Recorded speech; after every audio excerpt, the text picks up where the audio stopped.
President Obama got 53% of the vote last November, and his party controls both chambers of Congress. But when it comes to getting stuff done, it feels like he's getting bullied on the playground. He's got the Glenn Becks of the world to his right and impatient liberals to his left. So is he paralyzed in the middle? Helping me solve this mystery is Leslie Sanchez, Republican strategist and author of You've Come a Long Way, Maybe, and Lynda Carter, Democrat, actress and singer and all-around beautiful girl whose new album is At Last. Well, before we get to Obama, welcome, first of all, ladies. Thank you. Before we get there, what did you think of Orly, the woman who, the birther lady? Lynda? Just, like, kind of stunned that she's still doing it. She's still doing it. She's a dog with a bone. Leslie? I agree with you. I mean, I think it's an important issue just to a small constituency, but I think a lot of people have resolved that's just not going to go anywhere. It's not going to go anywhere. No. She kept insisting on that I find the date and the proof of the Hawaiian government who said he was born there. So I just want to read this for people watching. On September 30th, 2008, the Hawaiian government said Barack Obama was born in my state and went to school there, yet as a United States Senator, I've never met him. But she said he was born there and he went to school there. Is that enough? It's not enough for this woman. I think it's her 15 minutes. I think it's her 15 minutes of fame. Yeah, but I mean, this woman is this with the direction is she an American? Is she born here? She's not born here. No, she was born in Russia. Oh, yeah. Okay. But she's.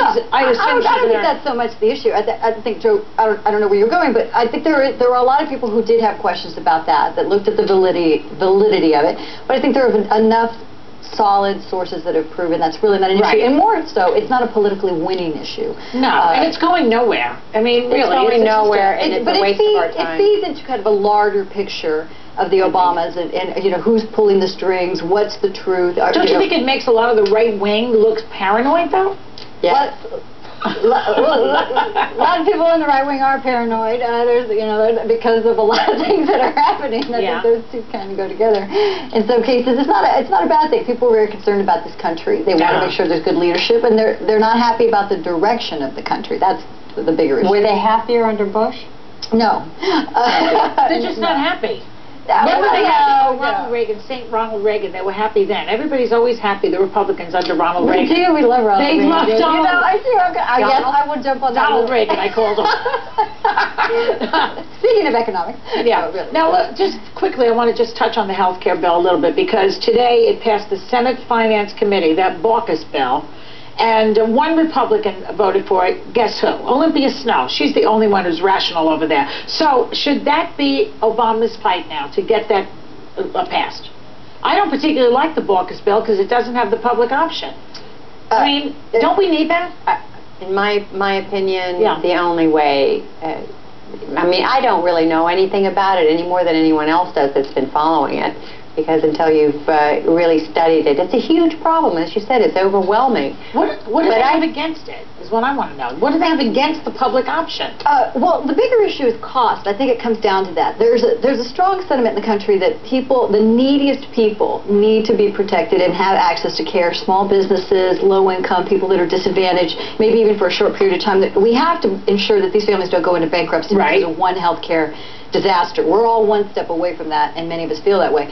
The reality is the cost it ensued. If you look, there's a new survey that came out today that talked about it could be $4,000 more per family. Without the public option, just looking at what's happening in the Senate right now. So until you pull that away, a lot of people know politics. It's the devil in the details, and we don't want to be snookered into some sort of effort that really costs families a lot. But I mean, just a general note about health care. Why do they have to make a profit on health care? I don't understand that. A lot of countries don't make money on health care. I mean, it's really kind of immoral, isn't it? Well, I think of the capitalist society, it's incentivizing people to do the research and development to find those new drugs. If they're not going to be paid, at some point they're not going to do it for altruistic reasons. I don't know if that's true. Other countries have come up with plenty of new ideas. A lot of our pharmaceuticals go overseas and around the world at pennies on the dollar.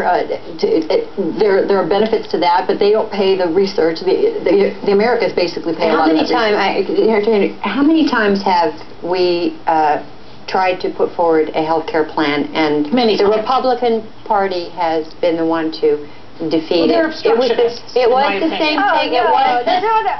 Excuse me. It was the same thing.